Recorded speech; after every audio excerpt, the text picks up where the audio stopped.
pense que l'âme, tu devrais faire une petite parenthèse sur la pastorale. Oui, pourquoi pas.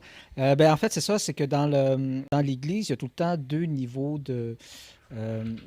qu'on doit tenir en compte. Il y a toujours le niveau doctrinal puis le niveau pastoral. La doctrine, c'est vraiment l'enseignement officiel de l'Église. Tu sais, c'est comme voici ce qu'on doit faire, voici le bien, le mal, etc., etc.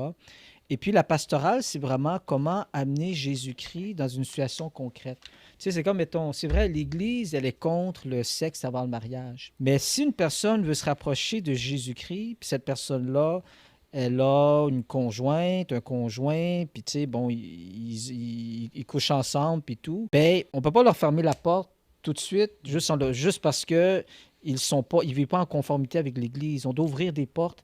Puis la pastorale, c'est d'amener l'Évangile dans une situation concrète d'une personne qui n'est pas parfaite. Tu Ah sais. ouais. Alors, il y a vraiment cette situation-là. Donc, dans l'Église, on a les deux. Et puis, mais des fois, on a tendance à penser que l'Église, c'est juste la doctrine officielle. Ah, l'Église est contre l'avortement, l'Église est ça. C'est vrai que l'Église est contre l'avortement, mais en même temps, lorsque une femme a eu un avortement qui vient rencontrer une personne de l'Église, que ce soit un agent de pastoral ou un prêtre, cette personne-là, elle est accueillie, puis on l'aide à cheminer dans sa situation réelle. On ne peut pas Mhm. revenir en arrière, l'avortement a été fait. Là. Ouais. Tu sais, il y a des prêtres qui travaillent à la guérison intérieure des femmes qui se sont fait avorter. Ça existe, il y a aussi Mhm. des livres qui ont été écrits et tout ça. Là.